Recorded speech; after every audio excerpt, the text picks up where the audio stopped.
पवित्र जन्माष्टमी आउ श्रीकृष्ण जन्मदिन उपलक्षे आपण मानू अनेक अनेक शुभेच्छा आउ शुभकामना। आशा करुँची आपण मैंने भी बहुत भलरे जन्माष्टमी पालन करेंगे। मु भी सकाल सकाल गाधे पाधे रेडी होकर आसिक ठाकुर घरे बसिक पूजा करने। ये मु सकाल पूजा कर ठाकुर को फूल देदेली ठाकुर को झूला झूलेदेली मोर भोग लगे ठाकुर सकाल पूजा सारीदेली। पूजा सारीगला मुझे सरबत पीने भी जेहेतु मोर फास्टिंग ये आम रेडी हो फोटो उठेबापी। तापर मुझे तार माखन माठिया रेडी कर देछि फोटो उठेबापी। माखन माठिया मु गोटे छोट गिनारे दही नहीं जापर रखिदे आठी देदेली तार फोटो शूट पाई। तापर ये मुझे तार फोटो उठेली सीटी तार दही खाऊँ मुझे तार फोटो उठाऊँ से दही केमती खाइब जानीपारुनी मुह लगे बसिक रिल्स बनईदेलु।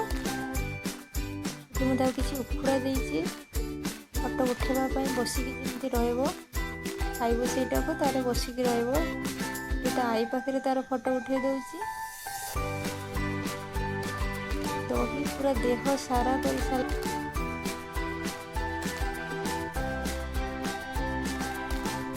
ये फोटो गोटे पिलादिनर स्मृति सी बड़ हेले भी देखिए ये फोटो को से देखिए बहुत भल लगे। मामा एमती मोर फोटो उठेदेला से मुझे तार फोटो उठाए। तापर ये से खेला खाई सारी तापर पुणी से शोई पड़ला 2टा बेलू को शोई पड़ला। तापर आम आज किसी तो खाई नथिलु आज जेहेतु फास्टिंग थिला सरबत आ किसी फल खाई नहीं। तापर राति रे मु आज पूजा सारा पर मोर पूजा थाली बन आज बनाऊँगी पूरी बिना पियाज रसुण फुलकोबी तरकारी और कस्टर्ड पिठा। यहाँ हूँ मोर पूजा स्पेशल थाली से 3टा आलू को सिझे कि नहीं किसी फुलकोबी नहीं आउ मुझे 5-6टा आलमंड और 5-6टा काजू आउ छोट अदा खंडे नहीं आउ गोटे छोट टमाट नहीं तार पेस्ट बनवाई जेहेतु एटा बिना पियाज रसुण।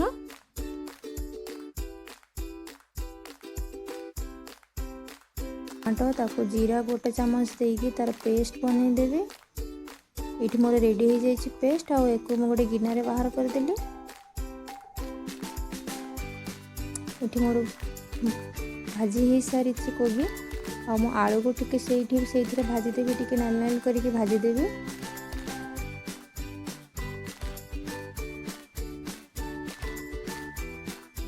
आलू भी मोर हो गला रेड रेड भाजिया भाजी हो सारा। तापर मु तरकारी करने पैन गरम करके 1 चामच तेल देदेली।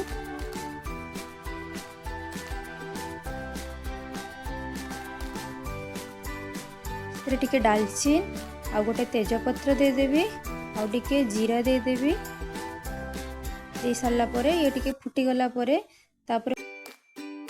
फुटीगला मु जो स्मूथ पेस्ट रेडी करथिले आलमंड आ काजूर ताकू ढाली देवी। ताकू टिके कषिबापी छाड़ीदेवी।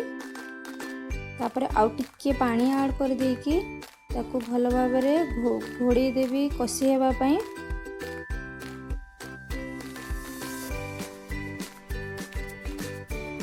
से टिके हल्दी गुंड ऐड करदेली आ मु लंका गुंड दौनी आपन चाहिए लंका गुंड दे पारिबे। जेहेतु मोर छोट पिला अच्छी से मु लंका गुंड ऐड करूनी। तापर मु ताकू घोड़े देली घोड़नी ताकू कषिबापी छाड़ीदेली। ए देखंतु तेल मोर तेल बाहरी गलानी मसलारू। एबे मु फूलकोबी आ आलू को चित्र दे देकी 5 मिनट पूरा लो फ्लेम रे ताकू कषिबापी छाड़ीदेली। एबे मोर फूलकोबी आलू पूरा भल से हो जाइए। तापर मु ताकू पानी देदेली आउ लुण ऐड करदेली ताकू टिके सिझिबापी छाड़ीदेली। एपटे गोटे ससपैन बसई देकी से 2 कप क्षीर देदेली आउ हाफ कप ठंडा क्षीर रे मु 2 चामच को भल भाव गोलेदेली जमी से बिंडार न रही। मु 2 चामच अमूल पाउडर देकी एथिरे भी गोटे हाफ कप ठंडा क्षीर रे गोलेदेली। तापर मुझे जो क्षीर 2 कप नहीं से अमूल पाउडर भी ढालीदेली ताको भल भाव गोलेदेवी। फुटीगला मु 2 चामच चीनी पकईदेली। चीनी फुटी सारा मिसई सारापर मुझे कस्टर्ड पाउडर ऐड करदेली। कस्टर्ड पाउडर ऐड करके पूरा भल भाव में कंटिन्यूअसली गोलैली जमती से किसी बिंडा न रहिबो।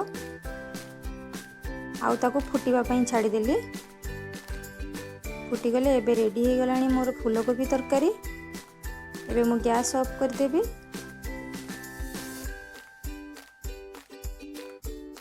एठी मोर रेडी हो जाइछि फूलकोबी आ आलू तरकारी बिना पियाज रसुण। तापर मु एपटे अटारे पूरी बेली देइथिली। एपटे मु पूरी छाणी नउछि। मोर पूरी रेडी हो गला। एटा मोर रेडी हो गला पूजा स्पेशल थाली। आज मोर फास्टिंग पर मो खाइबा एटा थिला। आज मोर पूरी थिला, मंडा पिठा थिला आउ कस्टर्ड थिला। कस्टर्ड रे मो खाली पाचला कदली आउ टिके काजू नेइछि पकेइछि। तापरे मोर फूलकोबी आउ आलू तरकारी थिला। एरा खाइबा खाइकी मु राति रे सोई पड़ली आउ मोर फास्टिंग सरी गला। Thank you.